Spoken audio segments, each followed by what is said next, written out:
पंच परमेश्वरी भगवान की जय। 1008 श्री कुंतुनाथ भगवान की जय। आचार्य श्री समंत भद्र भगवंते की जय। परम पूज्य आचार्य श्री आदि सागर महाराज की जय। आचार्य श्री महावीर कीर्ति महाराज की जय। आचार्य श्री विमल सागर महाराज की जय। आचार्य श्री तपस्वी सम्राट सम्मति सागर महाराज की जय। आचार्य गुरु सुंदर सागर महाराज की जय। अहिंसा में विश्व धर्म की जय। जिनवाणी माता की जय।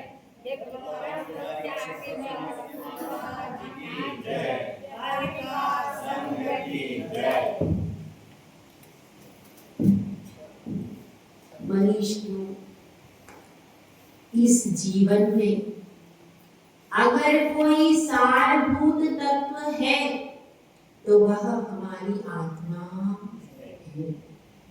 उस सारभूत तत्व को ही प्राप्त करने के लिए सारी साधना चल रही है। इस लक्ष्य को हम बार बार भूल जाते हैं। कभी परिवार में पड़ जाते हैं, कभी विषयों में लग जाते हैं, कभी कषाय में लग जाते हैं, कहीं ना कहीं फंस जाते हैं या अपने आप को इंगेज कर लेते हैं और अपने लक्ष्य पर कटिबद्ध नहीं रह पाते। तो शिक्षाव्रत हमें बार बार याद दिलाता है कि आपका लक्ष्य क्या है। सामायिक में हमको स्मरण करते हैं हमारी आत्मा कौन है, कहाँ से आए हैं, यह सारा 12 भावनाओं का चिंतन करते हैं। तो सामायिक में हम फिर से अपडेट हो जाते हैं और सामायिक में अपडेट हुए, लेकिन अब आगे करना क्या है। केवल चिंतन से ही बात बनती नहीं है, कुछ अपनी क्रियाओं में भी परिवर्तन करना होता है, तब जाकर के लक्ष्य पर पहुंचते हैं। तो जैसे जैसे व्यक्ति सामायिक में लीन होता जाता है, तो यहाँ पर शिष्य पूछता है, सामायिक में लीन होने पर उसकी परिणति कैसी बनती है? अंतरंग परिणति में क्या विशेषता होती है? तो आचार्य परमेश्वरी कहते हैं उसके अंतरंग में राग परिणति जो संसार की ओर है, वह राग परिणति धीरे धीरे घटने लगती, एकदम समाप्त तो नहीं होती, लेकिन जो राग उसका अपने परिवार से, पुत्र से पहले था, सामायिक जो रेगुलर करते हैं उनका राग निश्चित होगा। रेगुलर करने की बात चल रही है। अगर आप रेगुलर करते हैं तो क्या होगा? आपका जो परिवार के प्रति उत्साह है, जो ममत्व है, वह धीरे धीरे कम हो जाता है। और क्या घटता है? कषाय भी घटती है, क्योंकि सामायिक में आपको 24 मिनट, 12 मिनट, 10 मिनट कुछ ना कुछ तो टाइम बांधते ही है। तो धीरे धीरे उतने टाइम का अभ्यास यदि बढ़ाते हैं तो क्या होता है? कषाय भी धीरे धीरे कम हो जाता है। ममता परिणाम ममत्व भाव घटता है विषयों से। और पंचेंद्रिय के विषय, वो क्या है? विषय विष के समान है। वो पंचेंद्रिय के जो विषय है उनमें जो 24 घंटे बुद्धि लगी रहती, अब मुझे ये खाना है, अब मुझे टीवी देखना है, अब मुझे सोना है, अब मुझे अच्छी साड़ी पहनना है। हाँ, अच्छी साड़ी पहनना है कि नहीं? शादी आ रही है तो क्या होगा? नई साड़ी खरीदी जाएगी शादी के लिए। क्यों? ये फैशन उतर गया। अब ये फैशन, पुराने फैशन की थोड़ी मैं पहनूंगी, नई साड़ी दिलाओ। आप लोगों का फैशन आउट होता ही नहीं है। वही चेक की शर्ट चल रही थी 20 साल पहले, अब भी वही चल रही है। आप लोगों का सदाबहार फैशन रहता है, या तो प्लेन या फिर चेक ज्यादातर। हाँ, तो उसमें क्या है, आपका तो फैशन हमेशा रहता है। ज्यादातर चेक रहता है या फिर उसी में शेड्स आ जाते हैं, कुछ थोड़े बहुत डिफरेंट, कभी चेक चौड़े रहते हैं, खुले हुए रहते हैं, कभी संकरे हो जाते हैं, या तो चेक या फिर प्लेन, ये सदाबहार रहता है। लेकिन अपने कितनी वैरायटी आती है, बहुत वैरायटी है, कहीं पल्ले में वैरायटी है, कहीं पटली में वैरायटी है, मिली मिली वैरायटी। और जहाँ पर एक वैरायटी दिखी और 4 महिलाएं जो टीवी पे आ रही वो पहले दिख गई, तब तो वो ही खरीदनी है, चालू हो जाते। तो क्या है, अपना मन तुरंत विषयों में चला जाता, टाइम नहीं लगता उसको। विषय भगवान की भक्ति करनी है, पूजा करनी है, तो मन को बार बार बैठ, तो वो बैठता है, बड़ी मुश्किल से बैठता है। लेकिन साड़ी खरीदनी है, मिठाई खानी है, उसमें कितना प्रयास करना पड़ता है, कुछ भी नहीं करना पड़ता, तुरंत तुरंत तैयार हो जाता है वो मिठाई खाने के लिए, अच्छी साड़ी पहनने के लिए। उसको जबरदस्ती करनी पड़ती क्या मन को? नहीं करनी पड़ती, वो तुरंत तैयार है भोजन के लिए और तरह तरह के टीवी देखने के लिए, मोबाइल देखने के लिए। मन को कोई विशेष परेशानी करनी पड़ती है क्या? तुरंत तैयार हो जाता है। और अगर बातें करनी हो तो भी वो तैयार है, लेकिन अगर मौन रखना हो तो तब थोड़ी मुश्किल होती है। तो जब विषय कषायों से हटाते हैं तब वह बोलना चालू कर देता है। बहुत कठिनाई से विषय कषायों से हटता है और जाने के लिए तुरंत 1 सेकंड नहीं लगता, और आप ही समझ नहीं पाते कि हमारा मन कहाँ से कहाँ पहुंच गया। तो इसलिए यहाँ पर बात कर रहे। अब यहाँ पर शिष्य प्रश्न करता है, हे गुरुदेव, आपने बताया सामायिक में वो विषय कषायों से हटता जाता है और ममता भाव को, मोह को छोड़ देता है। क्या कोई और भी ऐसा शिक्षा व्रत है कि जिसमें वह इन सब चीजों से विरत होता हो? तो आचार्य श्री यहाँ पर कहते हैं कि हाँ, एक और शिक्षा व्रत है। वह व्रत कौन सा है? प्रोषदोपवास व्रत। और सामायिक में जब व्यक्ति लीन होता है तो उसको लगता है ये आहार में क्यों करता हूँ, यह आहार में क्यों करता हूँ, क्योंकि यह आहार करना मेरा स्वभाव है। क्या स्वभाव अपना? आहार करना स्वभाव है? नहीं है। आहार करना मेरा स्वभाव नहीं है। यह इस बात को उसे समझता है, सामायिक में उसको प्रतीति होती है, तो फिर अपना नेक्स्ट कदम उठाता है कि मैं क्या करूं, प्रोषदोपवास करूं। तो वह प्रोषदोपवास शिक्षा व्रत का लक्षण यहाँ पर आचार्य समंत भगवंत समझा रहे हैं। देखो, पर्वण्यष्टम्यां च ज्ञातव्या प्रोषदोपवासस्तु चतुरव्यवहार्याणां प्रत्याख्यानं सदेच्छाभिः। पर्व, पहला शब्द क्या है? पर्व। पर्व का अर्थ क्या होता है? पर्व शब्द के कई अर्थ। एक अगर यदि आपने गन्ना देखा तो गन्ने के बीच में जो होता है उसको पोर बोला जाता है। यहाँ पर क्या बोलते हैं? गन्ने की जो गठान होती है उसको यहाँ पर क्या बोलते हैं? कंडरी बोलते। उधर जहाँ पर एमपी साइड उसको पोर बोलते हैं। जो गांठ होती है ना बीच की गांठ, जब गन्ने का रस निकालते हैं तो गांठ को अलग कर देते हैं और बीच में एक छोटा सा ज्वाइंट होता है और वही गांठ होती है, उसी से एक गन्ने जुड़े रहते हैं। तो अब उस गांठ का जैसे है वो एक से एक, मतलब एक सीरियल चल रहा है और उसमें बीच में आता है ब्रेक। आता है कि नहीं सीरियल? पहले हम लोग देते तब तो आता था, टाइम है।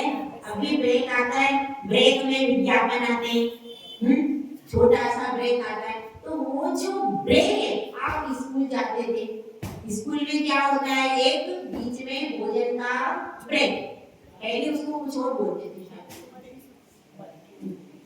बीच की छुट्टी बोलते थे, भोजन की छुट्टी बोलते थे पहले जब हम पढ़ते थे। भोजन की छुट्टी, पहले ऐसा ब्रेक वगैरह नहीं बोलते थे, अब तो बोलते हैं, लेकिन पहले क्या बोलते थे, उसको भोजन की छुट्टी हो गई। तो भोजन की छुट्टी में सब बच्चे क्या करते थे, कुछ भोजन करते थे, कुछ खेलते थे। तो वो क्या है, एक बीच का ब्रेक है या छुट्टी है बीच की। तो इसी तरह से 7 दिन होते हैं।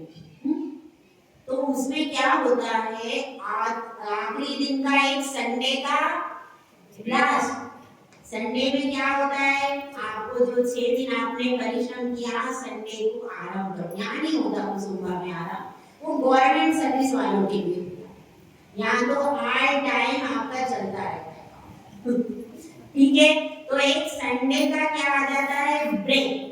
संडे को सब लोग, कहीं कोई घूमने जा रहा है, कहीं कोई धर्म ध्यान कर रहा है, सब अपने अपने काम से लग जाते हैं। तो इसी तरह से धर्म कार्य करने के लिए भी एक ब्रेक होता है।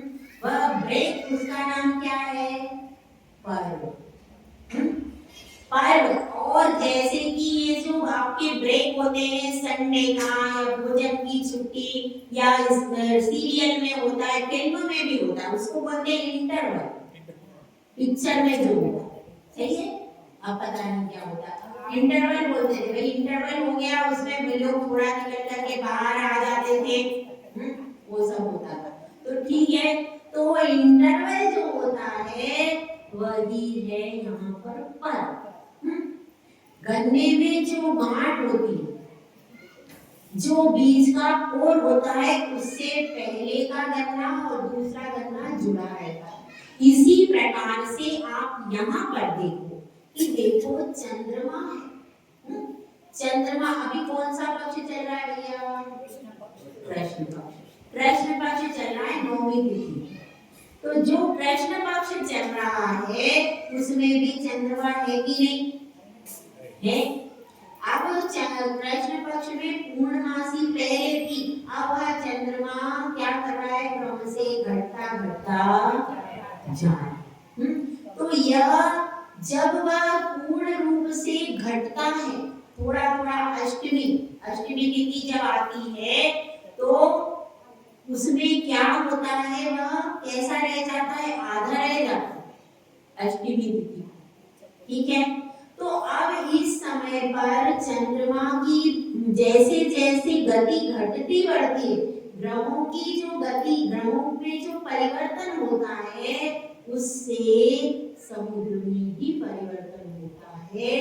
तो जब पानी, एक इंद्रिय जीव जल कायिक में परिवर्तन हो रहा है, तो क्या पंचेंद्रिय में परिवर्तन नहीं होगा, यहाँ भी परिवर्तन होता है। तो उस परिवर्तन से हमारे शरीर पर, हमारे स्वास्थ्य पर विपरीत परिणाम हो जाते। उस विपरीत प्रभाव को कम करने के लिए अष्टमी और चतुर्दशी तिथि बताई है। ये अनादिकाल से है पर्व, आज के बनाए हुए अनादिकाल के पर्व है ये। क्या, अष्टमी और चतुर्दशी। और चतुर्दशी का कैसा है कि अगर कोई समुद्र का अध्ययन करे, तो समुद्र में जैसे पूर्णमासी होती है, वैसे ज्वार आ जाता है, उछलने लगता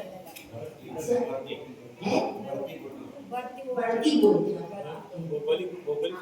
वह चंद्रमा को छूने के लिए ऐसा लगता है, ऊंची ऊंची उसकी लहरें होती है, किसकी, सागर की। और जैसे अमावस्या आती है तो समुद्र बिल्कुल भाटा हो जाता है, ज्वार भाटा बोलते हैं इसको, आपको इंग्लिश में नहीं आता, ठीक है। तो ज्वार भाटा बोलते हैं।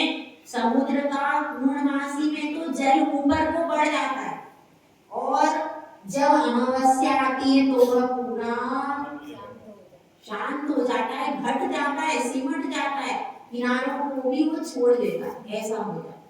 तो अब इसमें क्या है, जब समुद्र पर इतना प्रभाव पड़ता है तो हम पर प्रभाव नहीं पड़ेगा। इसलिए देखना अमावस्या के दिन ज्यादातर लोग आत्महत्या करते हैं। हाँ, ऐसा एक सर्वे किया गया, सर्वे में ये पता चला कि अमावस्या के समय में लोगों के परिणाम ज्यादा खराब हो जाते। क्यों हो जाते? क्योंकि उस समय पर संधि काल, जैसे कि यहाँ पर सामायिक आप करते हो, क्यों? क्योंकि संधि काल में मिश्र समय, और उस मिश्र समय में आपके परिणाम उज्जवल नहीं रह पाते। इसलिए कहते हैं कि भाई चलो सामायिक में जाप करो, भगवान का ध्यान करो। इसीलिए बताया है ये जो अपने 4 संधि काल है ना, सुबह का है और दोपहर का है और रात का है और शाम का, इस तरह से 4, एक रात्रि के 12 बजे का, हाँ एक रात्रि के 12 बजे का भी पकड़ते हैं। इस तरह से 4 संधि काल होते हैं। उसमें क्यों बताया जाप करना? इसलिए बताया है कि उस संधि काल में मिश्र समय होने से आपके परिणामों में क्या हो जाता है, पाप की प्रवृत्ति, मन चंचल हो जाता है, और चंचल होने से वो पापों की ओर भागने लगता है। तो इसी प्रकार से यह एक संधि काल होता है। कौन सा? अष्टमी और चतुर्दशी। जिस समय पर आपका एक पक्ष जो कम होता है, एक पक्ष घटता है और एक पक्ष बढ़ता है, दोनों के बीच में पूर्णिमा और अमावस्या और चतुर्दशी। तो पूर्णिमा और अमावस्या में परिणाम आपके खराब नहीं हो जाए, इसीलिए चतुर्दशी को ही व्रत आदि कर लेंगे। पहले ही हमको सतर्क हो, क्योंकि समझदार व्यक्ति दुर्घटना से पहले ही सावधान हो जाता है। दुर्घटना होने वाली है, अपन ऐसा करो, अब ये काम कर लो जिससे दुर्घटना बन जाए। इसीलिए अष्टमी और चतुर्दशी को क्या बताया कि उपवास करना, जिससे आपका मन शांत हो जाएगा और आपका जैसे समुद्र उछलता है, ऐसे ही पूर्णिमा में व्यक्ति अति उत्साहित होकर के क्या करने को लगता है, जो काम करने योग्य नहीं है वो भी करने को अति उत्साह। लेकिन अमावस्या में वो निराशा के गर्त में चला जाता है, नेगेटिव फीलिंग्स ज्यादा आती है। नेगेटिव फीलिंग्स अमावस्या में इतनी ज्यादा आ जाती है, वो कहता है जीवन में कुछ नहीं है, मेरा जीवन हो गया। तो इसलिए क्या हो जाता है, इसलिए उस समय पर परिणामों को संभालने की जरूरत है। इसलिए यहाँ पर क्या बताया, पर्व के दिन वह पर्व क्या करता है, दोनों पक्षों को जोड़े रखता है। जैसे गन्ना दोनों को जोड़े रखता है कि नहीं, उसी प्रकार से वह भी जोड़े रखता है। तो इसमें यही बताया, पर्वण्य अष्टम्या यानी चतुर्दशी और अष्टमी के पर्व में क्या करना चाहिए, रोषदोपवास करना चाहिए। और ये भी शाश्वत पर्व है, अष्टमी और चौदस किसी के बनाए हुए नहीं है। फिर क्या लिखा है, चतुरभ्य आहाराणाम, अशन पान ले और पे, इस प्रकार से 4 प्रकार का आहार होता है। तो 4 प्रकार के आहार का प्रत्याख्यान त्याग करना क्या कहलाता है, रोषदोपवास कहलाता है। रोषदोपवास का अर्थ क्या है, एक एकासन, उसके बीच में उपवास और उसके बाद में एकासन दोबारा, इसको क्या कहते हैं, रोषदोपवास। तो अष्टमी और चतुर्दशी को तो करना ही चाहिए। इसके अलावा और भी बीच में कोई करना चाहे तो लिखा है सद इच्छा भी, सद धन इच्छा भी, अगर कोई किसी की इच्छा है तो और भी कर सकता है, किसी और तिथि पर भी किया जा सकता है। तो यहाँ पर यही बताया, इस संबंध में एक छोटी सी कथा आती है। देखो, आप सबने कृष्ण की कथा सुनी है। कृष्ण की पटरानी में तीसरे नंबर की पटरानी का नाम बताओ। देखो कौन सी है, जामवती। तो उस जामवती ने अपने पिछले भव में मुनिराज के वह दर्शन करने गई थी, तो उसने प्रोषद नामक व्रत लिया था। प्रोषदोपवास का व्रत लिया और व्रत लेकर के अपने घर पर आई और फिर उसने व्रत का पालन किया। उस व्रत के पालन के प्रभाव से वह क्या करी, पहले स्वर्ग गई और उसके बाद श्री कृष्ण की पटरानी जामवती बनी। उसके बाद यह सब कौन बता रहा है, नेमिनाथ भगवान के समोसरण में नेमिनाथ भगवान ने बताए पूर्व, जब द्वारिका जलती है ना, उस समय उसके पहले ये सारी रानियां जाकर के वहां पर भिक्षा, उस समय का ये प्रसंग है। तो जामवती अपना पूर्व सुन करके बैराग्य हो जाता है, आर्यका भिक्षा लेती है और फिर स्वर्ग जाएगी, स्वर्ग गई है अभी, और फिर वहां से चय करके महामंडलेश्वर राजा बनेगी और राजा बन करके वो मुक्ति को प्राप्त होगी। तो देखो उसने शुरुआत कहाँ से की थी, प्रोषदोपवास व्रत से। तो यह व्रत भी इतना महत्वपूर्ण है, इस व्रत को भी जो करता है वह क्या करता है, वो मुक्ति रमा को प्राप्त करता है। तो इसलिए इस व्रत का यह महत्व है। अब अपन एक गाथा और लेते हैं। प्रोषदोपवास के दिन क्या क्या त्याग करना चाहिए। गाथा नंबर 107। पंचानां पापानां लम्प्यारंभ गंध पुष्पाणां स्नानाञ्जनस्यानां उपवासे परिहृति कुर्यात्। सबसे पहले 5 प्रकार के पापों का पूर्ण रूप से त्याग करना चाहिए। इसमें उपवास का दिन, अगर उपवास कर किया है प्रोषदोपवास, तो 5 पापों का पूर्ण रूप से त्याग होना चाहिए। ऐसा नहीं हो सकता कि उपवास किया है और आप पापों का काम, हिंसा, झूठ, चोरी, कुशील, परिग्रह, इसका पूर्ण त्याग करना चाहिए। और उत्तम तो यही है, अगर आपका विवाह हुआ है तो भी आपको उस दिन, जिस दिन आपका उपवास है उस दिन ब्रह्मचर्य धारण करना चाहिए। उस दिन के लिए, जिस दिन आपका उपवास है, एकादशन है, कोई भी व्रत करा तो क्या करना पड़ेगा, ब्रह्मचर्य व्रत का पालन करना चाहिए। और क्या करना चाहिए, आलम क्रिया। आलम क्रिया मतलब जो अलंकार धारण किए जाते, कौन से, ऐसा नहीं कि आप मंगलसूत्र उतारो, ऐसा नहीं है उसका। कान में जो सामान्य स्त्री के आभूषण हैं, सुहागिन स्त्री के लक्षण है, वो नहीं उतारने को कह रहे हैं यहाँ पर। अलम क्रिया का अर्थ है ब्यूटी पार्लर में जाकर मेकअप नहीं कराना। सामान्य अलंकार ग्रहण कर लिए, लेकिन अलग से एक्स्ट्रा भड़कीले अलंकार ग्रहण कर लिए, या वस्त्र अवस्त्र आपने ऐसे पहन लिए कि जो वस्त्र कैसे हो रहे हैं, जिनसे सामने वाले के मन में विकार भाव आ जाए। उस दिन सादा वस्त्र पहनना, ऐसे वस्त्र, भड़कीले वस्त्र नहीं पहनना। इस तरीके के वस्त्र पहनना जिससे किसी के मन में विकारी भाव जागृत हो जाए। तो यह सब किसमें, उपवास के दिन ऐसा कुछ भी, वैसे तो कभी भी नहीं पहनना चाहिए ऐसे वस्त्र जिनको देख करके किसी के मन में विकार जागृत हो जाए।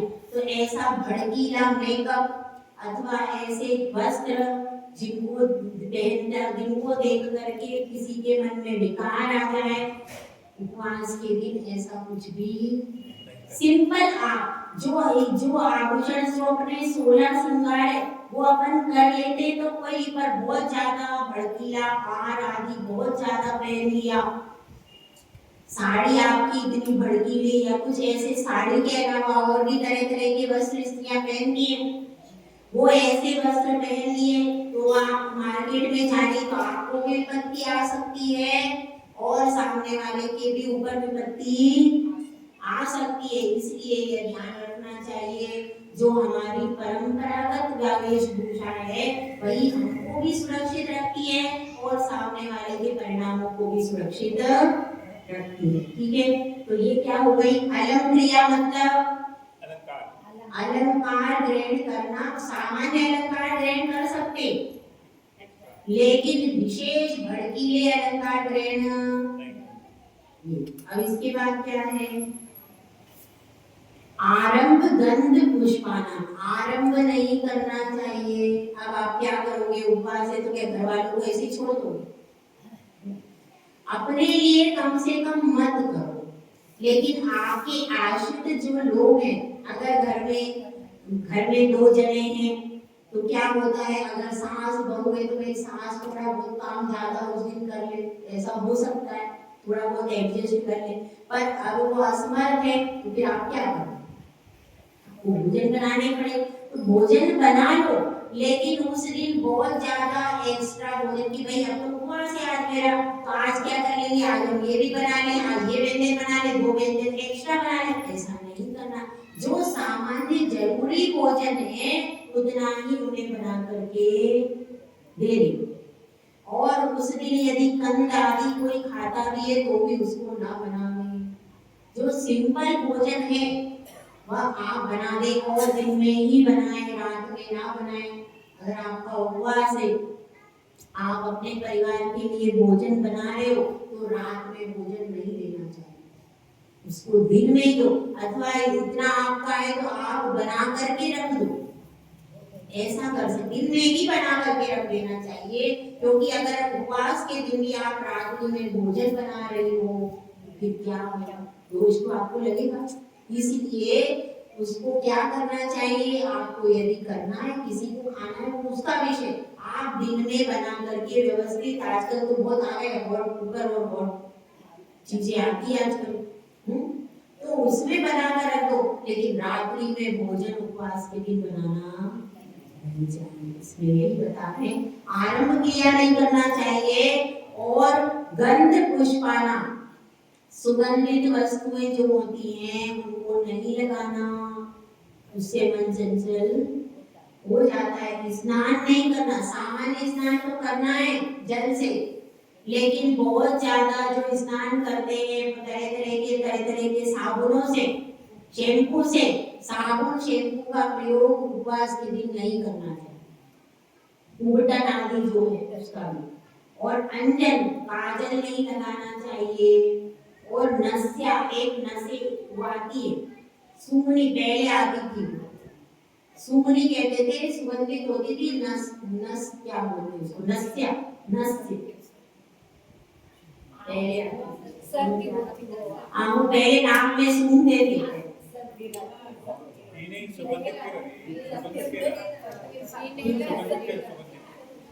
अभी क्या, हाँ मतलब सुगंधित आती थी, उसको सूंघते थे, सुमनी बोलते थे उसको, तो वह भी नहीं करना चाहिए। ये सारी चीजें क्या करना चाहिए? छोड़ देना। सामान्य स्नान आप करो, सामान्य स्नान का ऐसा नहीं, स्नान नहीं करोगे तो कैसे अभिषेक करोगे? सामान्य स्नान तो कर सकते हैं, लेकिन बहुत ज्यादा साबुन लगाकर, शैम्पू लगा करके, उबटन आदि लगा करके स्नान उस दिन नहीं करना चाहिए। ये सारी चीजें त्याग करना चाहिए। किस दिन? रोषदोपवास, जिस दिन आपने धारण किया है। तो यह सब बातें बता रहे हैं, किसके लिए बातें हैं? श्रावकों के लिए, श्रावकों के लिए समझाने के लिए बता रहे हैं। लेकिन जिसका प्रोषदोपवास का अभ्यास हो गया, वो यदि महाव्रत लेता है तो उसको बाद में दिक्कत क्यों नहीं आती? तो उसका प्रोषदोपवास का होगा, क्योंकि महाव्रती तो प्रोषदोपवास ही करते हैं, उनका तो रोज यही है, उनका तो यही है, प्रोषद तो उनका रोज का ही है। उपवास करें या ना करें, पर प्रोषद उनका रोज का रोज ही है। ठीक है, तो अपने अपनी भावनाओं को विशुद्ध बनाएं। जय बोला जय सुंदर साथ महाराज।